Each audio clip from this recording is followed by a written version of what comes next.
Hi, I'm Norm Corrie. You're watching Maroondah Love Dialogues. The dialogues are brought to you in part by a grant from the Maroondah City Council. Love dialogues, what are they?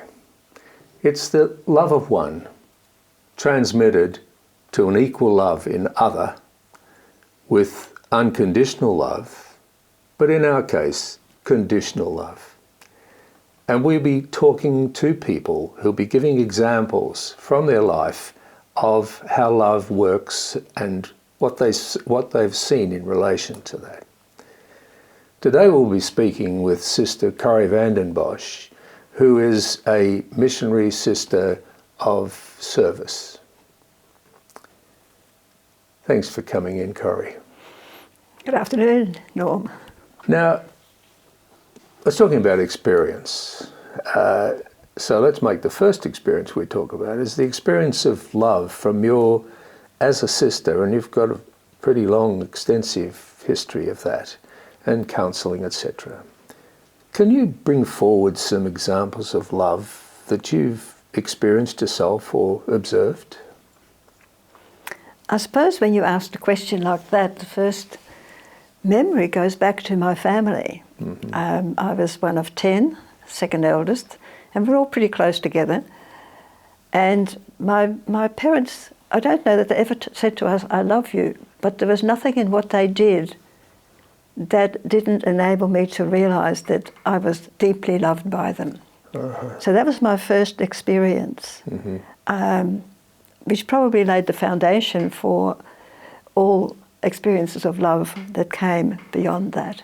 Yeah. And when I was about 18, 19, I wanted to become a missionary sister of service, and my father was quite disenchanted. He said, "We're made for love."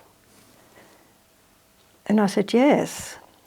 But for him, that meant marriage and family. Oh, right. But at that stage, I'd been already through quite some dark times in my teens, and I'd come to a sense of faith, and I fell in love with God. Mm. And that sense of, I guess what happens to anyone when they fall in love, it's like that's where your life and your focus is informed and shaped. Mm. And so I did join the Missionary Sisters of Service, and that sense of love has never left me, even though I've been through many dark places in the meantime. Right. But somehow it was an underlying current. Right. And in my life as a Missionary Sister of Service, particularly in my younger years, I did a lot of travelling to people in their homes and people in very isolated places. Yeah. And one of the things that was so important, particularly for the women, because I hardly ever saw another woman in those places. You know, this was in the 60s, and the roads were still terrible, and the distances, and people didn't have the means of transport. You know, if there was a vehicle, it was probably being used. Mm. So they didn't sort of travel like we do today. Yeah. And so, in a sense, that the love that developed between the people and us was very, very profound. Mm. And in fact, those early years in Western New South Wales particularly, they changed me profoundly. Mm. It's like I grew up in this family and on a farm and whatever, and there I met the big world. Yeah. Not in population. Population was very sparse, but you know, you'd drive across these huge plains, and you'd have this huge dome of sky, and sometimes there wasn't a tree to break the horizon. And at times, I know I've stopped the car and stepped out away from the car and just stood there in the silence, feeling utterly exposed, and yet totally there's a presence of love. Yes. And I always thought that it was that experience that made the people in those places so large-hearted, because they were. It was beautiful what we experienced from them. So the sublime presence of that greatness was sort of all embracing and yet opening as well. Yes, yes. Yes. And so I think it woke me too to something of what the Aboriginal people feel about the country. It was many years before I actually grew into appreciation what that might have been for them. Yeah. But for me, like a bit of my heart is still in Western New South Wales and in a lot of the other places I've lived since. Because what I find is that when you're in a place that's new and it's totally foreign, after a time, if I'm open, the place itself claims you, owns you in some way. Yeah. And that's a very special kind of experience. Absolutely. Yeah. So that's love in a very different way. But a very important way. Very important way, Yes, yeah. because as you said, with the families in those places, they were somehow opened out by that, not closed in. Yeah, that's right, yeah. Yes.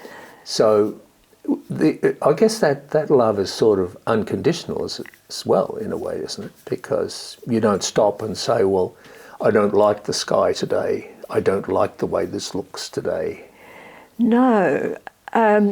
There's a constancy about it. Yes. And sometimes, really difficult. I remember we were going up the Darling River, up to Tilpo or somewhere, and we had a flat.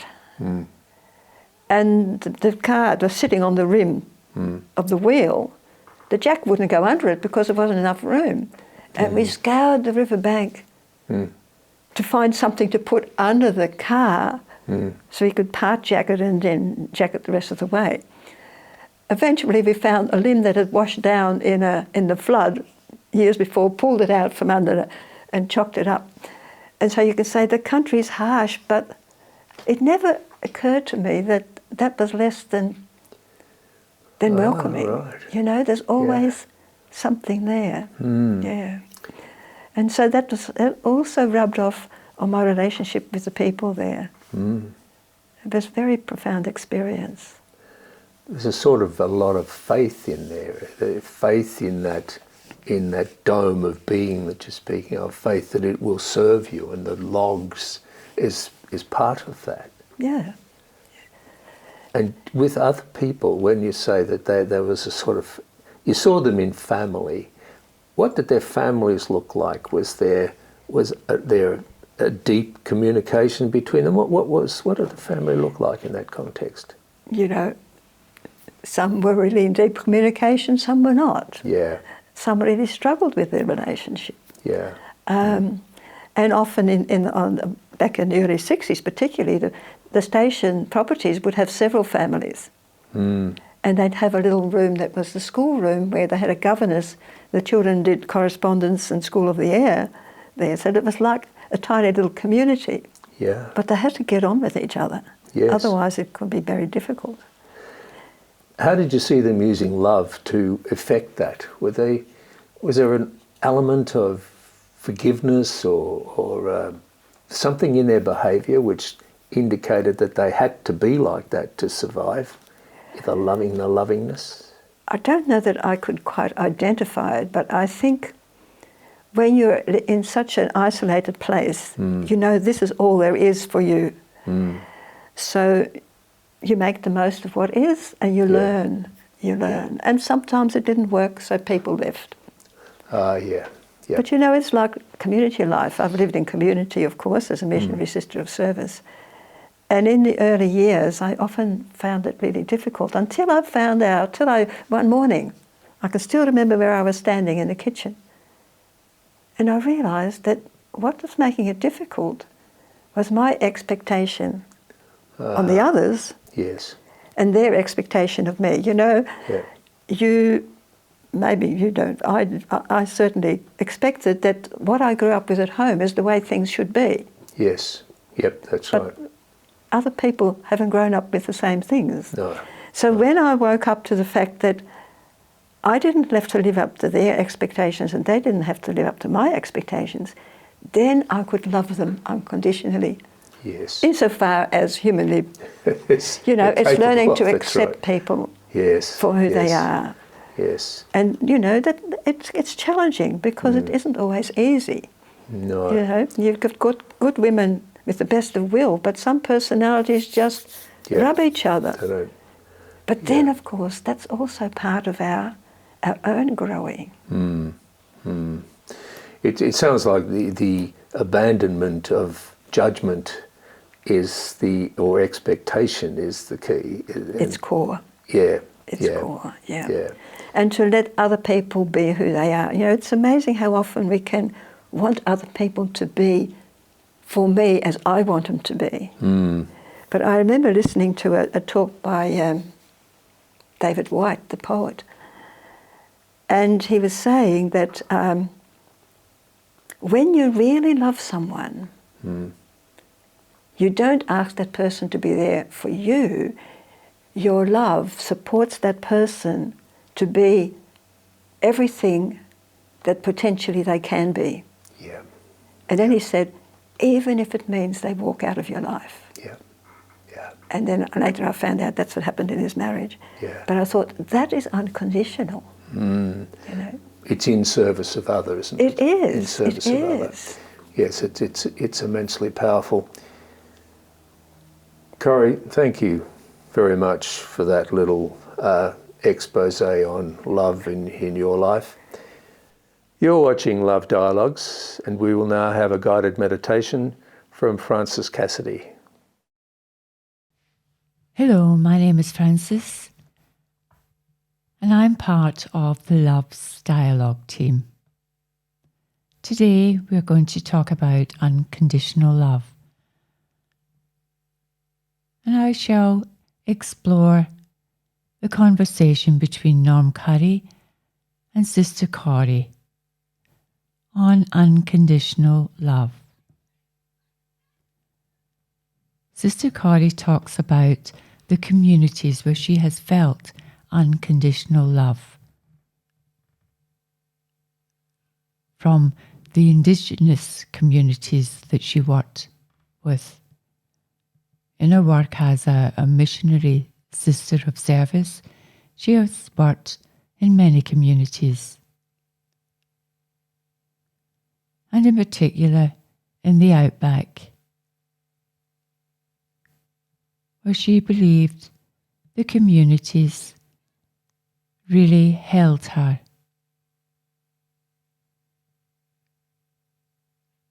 She felt accepted totally. Of course, Sister Corrie talks about the awareness of being a child. And she says, although in those times her parents might not have said, I love you, but they showed it to her in an abundance.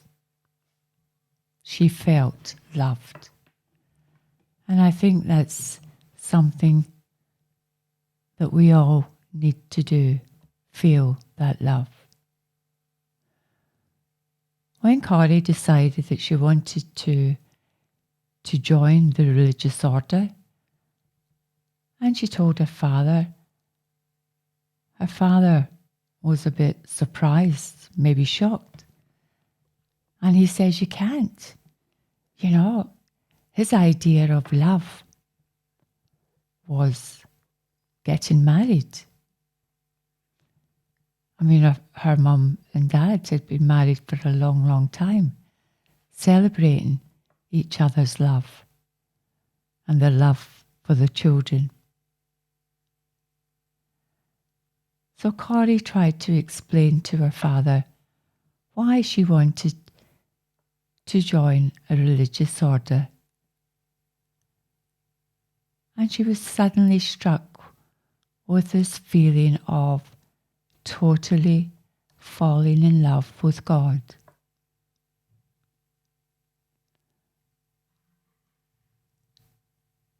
And that has been her experience as a missionary sister. working in lots of different communities, having received an abundance of unconditional love.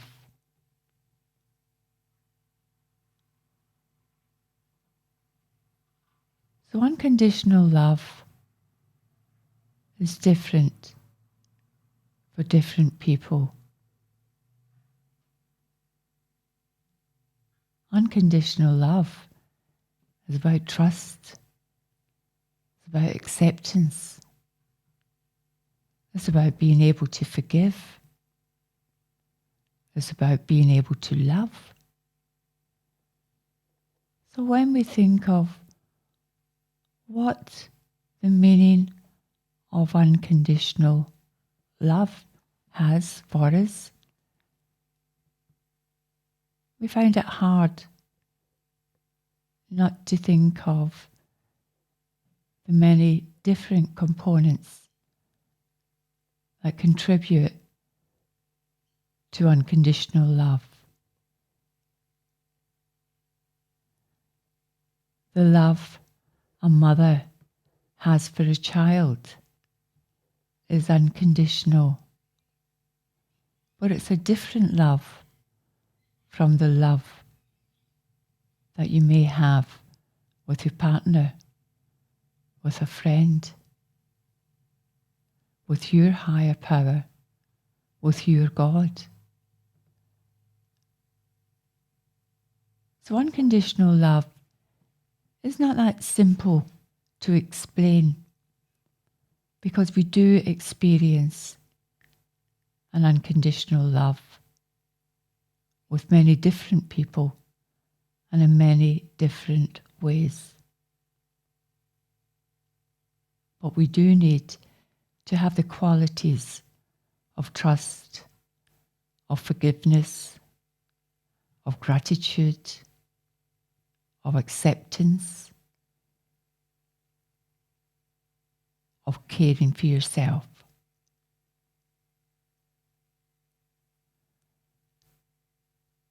When we think of our animals, our pets, our dogs, our cats, they give us absolute unconditional love. And children are like that too. Children let go of things. They don't hold on. And therefore their love is pure. And the love that our Creator has for us is pure. So let's move in to a short meditation, bringing unconditional love into a being. So I invite you to bring kindness and awareness to this topic, allowing this love to enter through our thoughts, our hearts, and our whole being. So sitting in a comfortable and supported position, our feet grounded on the floor, gently pulling your shoulder blades back and down, raising your ribcage slightly. Gently lower your gaze to reduce distractions. If you're comfortable, close your eyes. In this meditation, you will hear my voice, followed by periods of silence. So with your eyes closed, take in a few deep, calming breaths. Allow your mind and your body to settle. Place your hand and your awareness on your heart. As you breathe in, feel your heart rise up into your palm. Feel the warmth and the connection of your hand on your heart. With every breath, feel your heart expanding and opening. Visualize how each breath affects your heart physically. Breathe normally now, making no special effort to breathe. Continue to rest your awareness in your heart. With every breath, feel your heart expanding and opening. So take some time listening to the beat of your heart.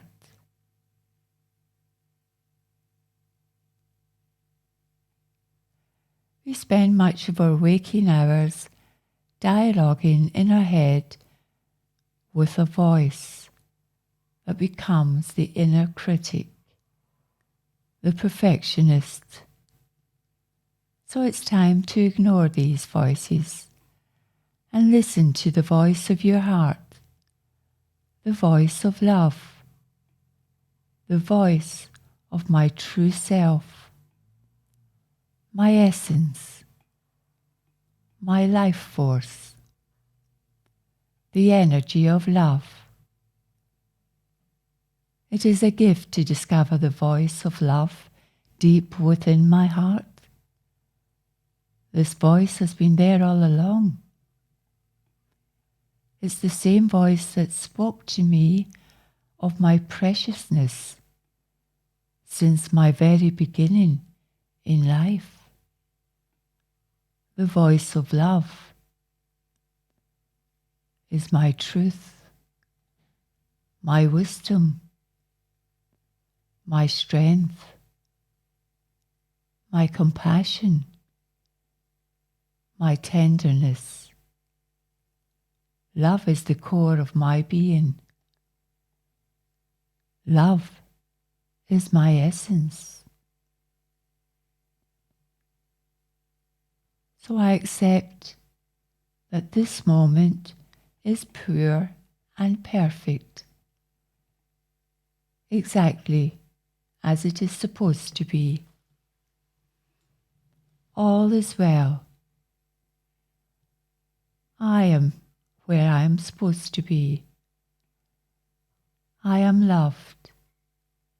I am lovable. I am tender. I am strong. I forgive myself for my regrets. I unconditionally love myself.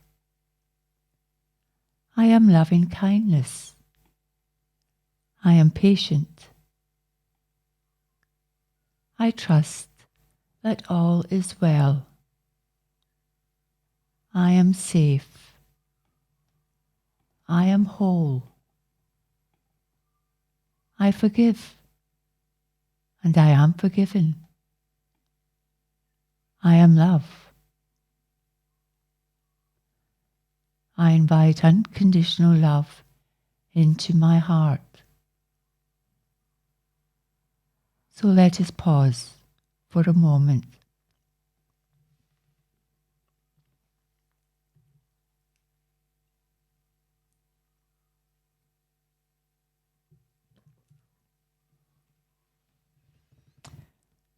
Allow your heart to mend as you welcome in the healing and transformative power of love. Surrender to love. As you release any grievances, judgments, and the burdens of the ego, surrender to this. Surrender to love as you forgive yourself and others.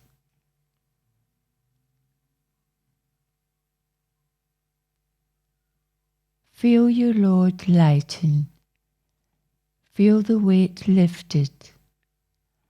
Allow that wholeness to flow through every cell of your body. Keep breathing into your heart.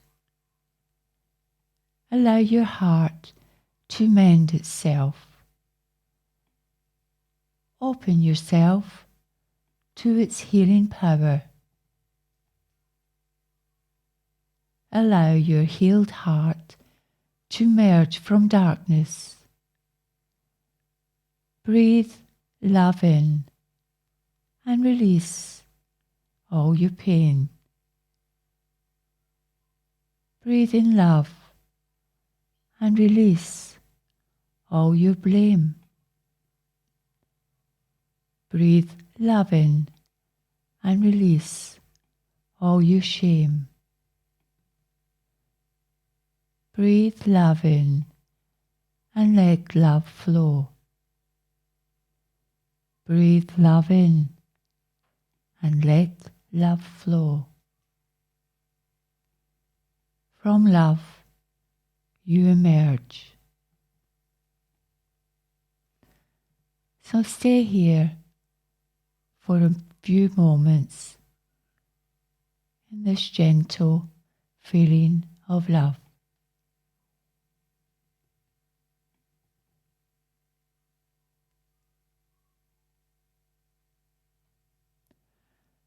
So we gently transition back to our physical world. And when you're ready, using deep, soft, awakening breaths, what touches your heart about yourself?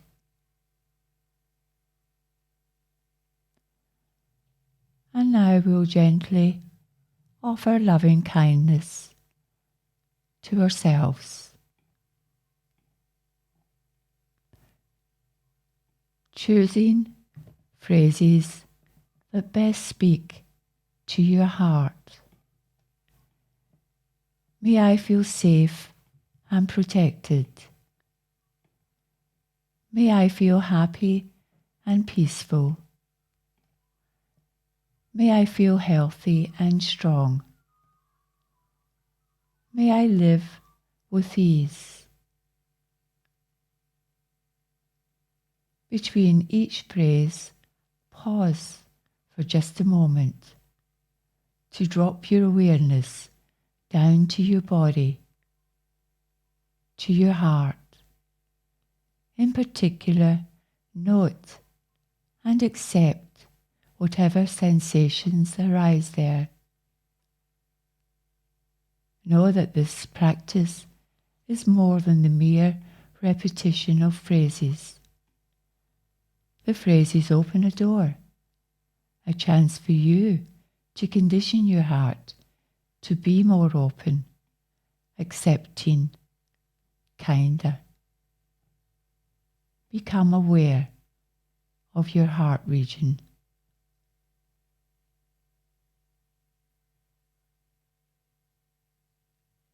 Become aware of your heart region.